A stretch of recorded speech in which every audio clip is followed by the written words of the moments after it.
Guy de Maupassant, Coco. En toda la zona circundante llamaban a la finca de los Lucas la Hacienda. No se sabría decir por qué. Sin duda, los campesinos asociaban a la palabra hacienda una idea de riqueza y de grandeza, puesto que esta propiedad era sin lugar a dudas la más extensa, la más opulenta, la más ordenada de la comarca. El patio, inmenso, rodeado de 5 filas de magníficos árboles para proteger del intenso viento de la planicie a los manzanos compactos y delicados, contenía largos edificios cubiertos de tejas para conservar el forraje y los cereales, hermosos establos construidos en sílex, cuadras para 30 caballos y una vivienda de ladrillo rojo que parecía un pequeño palacio. El estiércol estaba bien cuidado. Los perros de guarda tenían casetas y todo un mundo de aves pululaba entre la hierba crecida.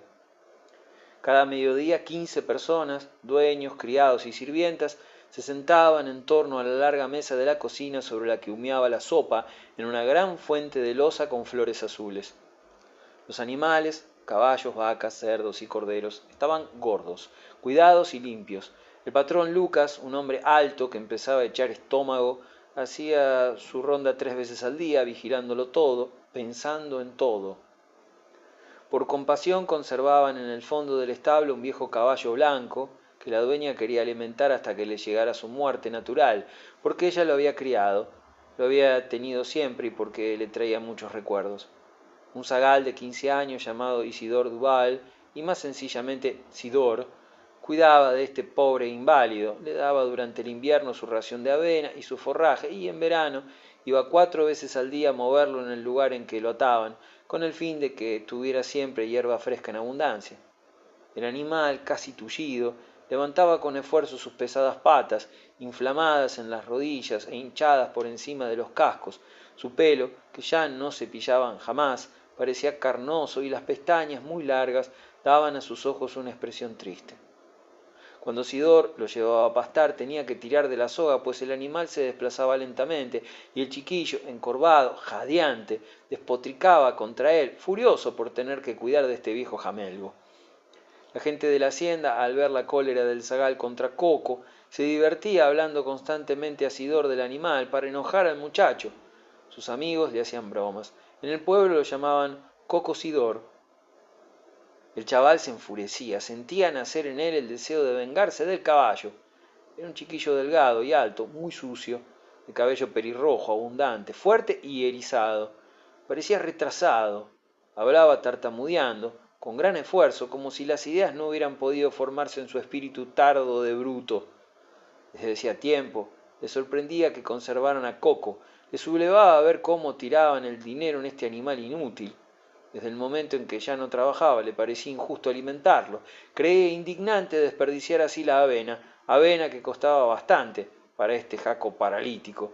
E incluso, a veces, pese a las órdenes del patrón Lucas, economizaba en el pienso del animal, no echándole nada más que la mitad de la ración, ahorrando en la paja para el lecho y en el heno.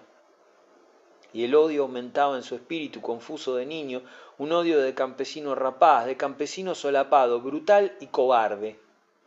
Cuando llegó el verano tuvo que ir a mover al animal en su cota. Estaba lejos, el zagal cada mañana más furioso, iba con paso lento a través de los trigales. Los hombres que trabajaban las tierras como broma le gritaban: Sidor!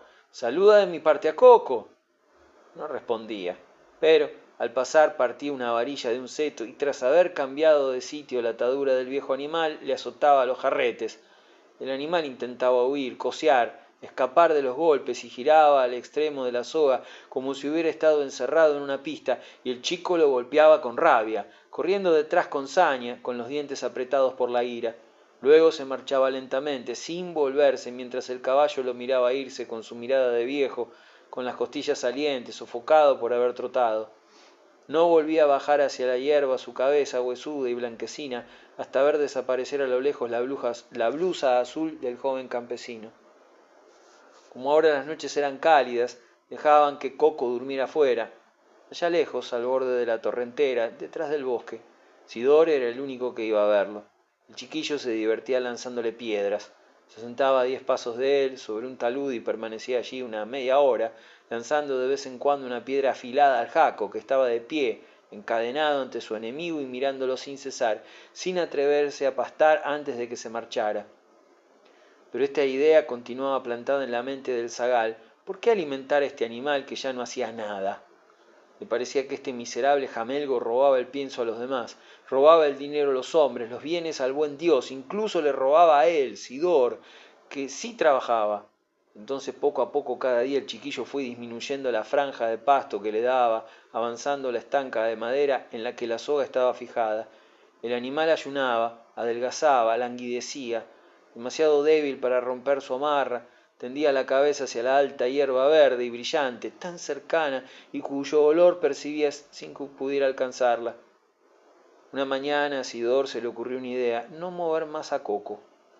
Estaba harto de ir hasta tan lejos para atender a aquella osamenta, pero fue, no obstante, solo para saborear su venganza.